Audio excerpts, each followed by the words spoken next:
1920s themselves were an interesting time.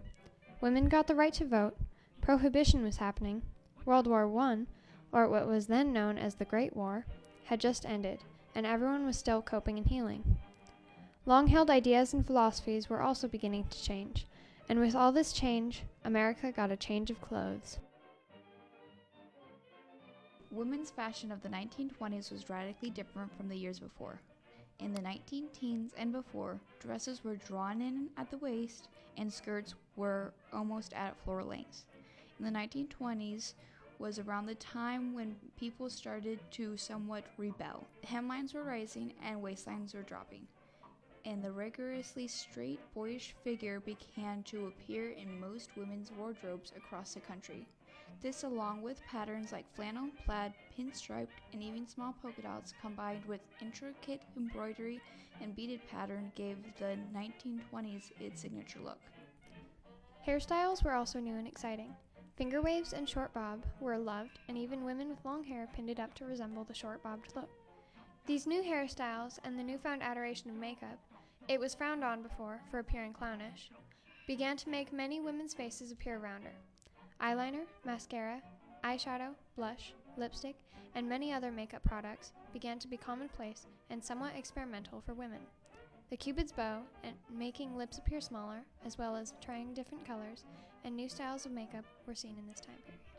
There were also fun hats, such as the bob hat and classmate hat, which were adorned with feathers and floral garnishes. Furs and feathers were very fashionable in this time period, as they were signs of wealth and status. Despite the previously seen formal attire, in this decade, sportswear for everyday wear began to be more common and acceptable. This included riding pants, tennis, and golf outfits.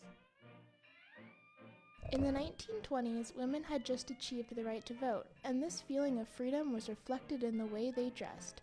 In order to recreate this style at home, there are many things you can do. One option is to wear tennis and golf clothes.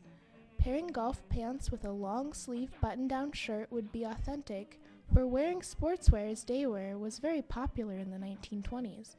Also, you could wear long-sleeved V-neck sweaters over a collared button-up shirt, paired with knee-length pleated skirts, long socks, and short shoes with a small heel. Or, if you're an equestrian, you could pair them with riding pants and cowboy boots. Straight, shapeless dresses were also very popular. If you would like, you can accessorize your dress with long pearl necklaces, a small beaded handbag, and hats similar to the examples shown. If it is cold out, you could add a faux fur coat. An iconic image of the 20s is the flapper. Flappers were young, modern women who wore shapeless shift dresses. For the first time, even lower-class women could be fashionable because these dresses were easily sewn at home and didn't have to be professionally tailored. If you want to go the flapper route, there are many options online. Just make sure your dress is sleeveless and looks more like this dress, and not like this dress. The image of flappers that we have today is one that emerged from the movies, and is not historically accurate.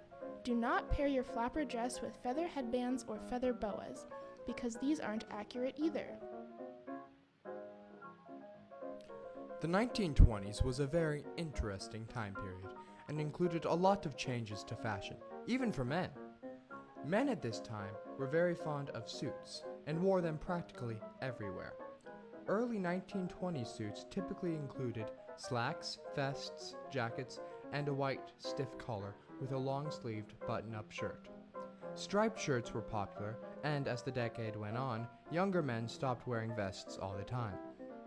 The shirts were also a bit more comfortable than previous decades, and there were disputes over whether men should wear detachable collars or regular collars. This was because during World War I, the soldiers were issued soft shirts with attached collars, which they become accustomed to. After the war, these men kept dressing in that style, which caused a debate with more conservative men, who wore shirts with detachable collars that were very heavily starched, so that no wrinkle would show.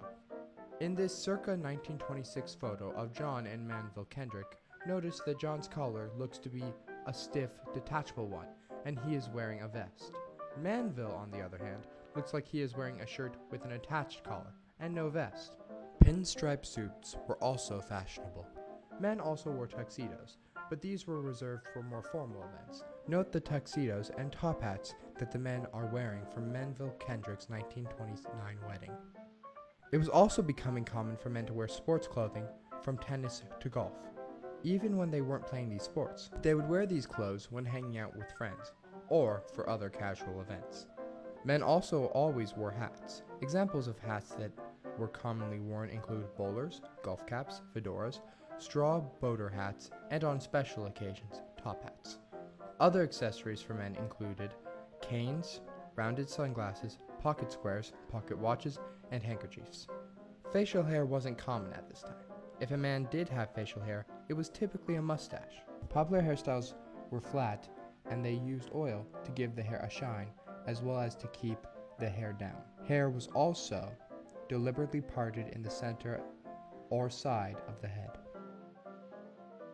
They wore dress pants similar to what we wear, and so just use the pants from a suit. Wear a button-down shirt and tie, but be sure to starch the collar, and make the tie not very small. Don't forget your hat, and use gel to slick down your hair and give it a bit of shine.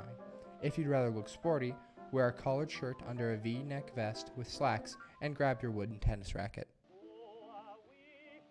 As the 1920s bled into the 1930s, the Roaring Twenties grew hoarse and the Great Depression became prominent in society. The party was over, the country was hungover, and the waistlines went back up and the hemlines went back down. This left the 20s as a seed for future fashion.